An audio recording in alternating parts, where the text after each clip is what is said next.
Jharkhand DGP Anurag Gupta को हटाने का मामला। भाजपा प्रदेश अध्यक्ष ने मुख्यमंत्री हेमंत सोरेन पर पूर्व डीजीपी अनुराग गुप्ता से साठगांठ कर वसूली करने का आरोप लगाया। खबर झारखंड से है, जहां भाजपा के प्रदेश अध्यक्ष बाबूलाल मरांडी ने मुख्यमंत्री हेमंत सोरेन पर संगीन आरोप लगाते हुए कहा है कि हेमंत सोरेन के द्वारा अनुराग गुप्ता को सिर्फ अवैध ढंग से वसूली के लिए ही नियुक्त किया गया था। साथ ही साथ उन्होंने यह भी कहा कि मुख्यमंत्री के दिशा निर्देशों और संरक्षण में अनुराग गुप्ता ने अपने एजेंटों के जरिए अवैध खनन, लॉटरी, गौ तस्करी जैसे धंधों से वसूली कराई। पूर्व डीजीपी अनुराग गुप्ता गैंगस्टर सुजीत सिन्हा और राजेश राम जैसे दुर्दांत अपराधियों से साठगांठ कर वसूली का धंधा चलाते थे, जिसका हिस्सा तय अनुपात में मुख्यमंत्री हेमंत सोरेन तक पहुंचता था। हेमंत सोरेन जी के साथ इसी लेन देन में हुए विवाद के कारण अनुराग गुप्ता को डीजीपी पद से हटाया गया है। रांची से ब्यूरो रिपोर्ट, समाचार 24। उनका साठगांठ था। आप सबको ध्यान में होगा, अमन साहू के इनकाउंटर के बाद जो सुजीत सिन्हा कहां जेल में बंद थे, चायबासा में, उनको वहां से ट्रांसफर कहां पलामू कर दिया गया था। अब सबके संज्ञान में विषय सब ओपन आया हुआ।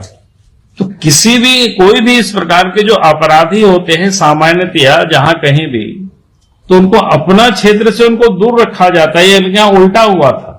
तो ये सारे जो कनेक्शन है वो बिल्कुल स्पष्ट है कि क्राइम की दुनिया माने एक प्रकार से कैसे क्राइम करवा रहे थे या उनको किस प्रकार से संरक्षण दे रहे थे, कैसे प्रोटेक्ट कर रहे थे।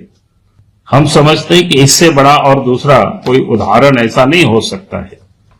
वैसे ही एक अपराधी थे राजेश राम करके रामगढ़ में, कई एक हत्या, आर्म्स एक्ट वगैरह के मामले में जेल भी जा चुके थे। लेकिन उनका लोग बताओ उनके ऊपर गंभीर आरोप थे, लेकिन इसके बाद भी उनका जो बैठकी कहां होता था, डीजीपी आवास में। उनका जो गोपनीय शाखा होता था वहां कर रहते थे। और उनके साथ जो इंस्ट्रक्टर जिन लोगों का मैंने नाम लिया अभी, वो सारे लोगों के साथ मिल करके ये लोग वसूली करते थे। तो इस प्रकार से आप समझ सकते हो किस प्रकार से झारखंड को ये सारे लोग लूट रहे थे। इसलिए आज ये जो अचानक उनको हटाया, तब लगा भाई और कोई कारण नहीं था। अगर और कोई कारण होता तो उनके ऊपर बाकी जांच भी बिठा देती सरकार, लेकिन कोई जांच बिठाया नहीं। इसे साफ लगता है कि लेन देन का मामला है, क्योंकि जितना पैसा उन्होंने वसूला होगा और मुख्यमंत्री को ये पता चला होगा कि इन्होंने तो इतनी कालखंड में जितना रुपया वसूला उसके अनुपात में जो मुख्यमंत्री को मिलना चाहिए था वो नहीं मिला। और इस कारण से डीजी पुलिस से उन्होंने रिजनेशन लिया।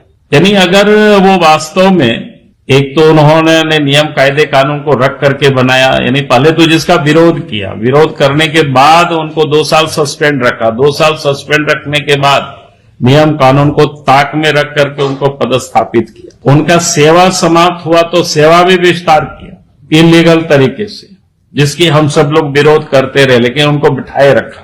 और अचानक उनसे फिर त्याग पत्र लेना, तब ये हम सब थोड़ी सी तहकीकात करने लगे कि भाई आखिर इसका कारण क्या। अगर गड़बड़ किए हुआ है तो फिर उस पर राज्य सरकार को जांच करवानी चाहिए, और नहीं तो यही माना जा सकता है कि उन्होंने जो मोटी रकम वसूली थी, जितना हेमंत सोरेन को रहा होगा कि हमें इतना हिस्सा मिलना चाहिए था, लगता है कि उतना उनको नहीं मिल पाया।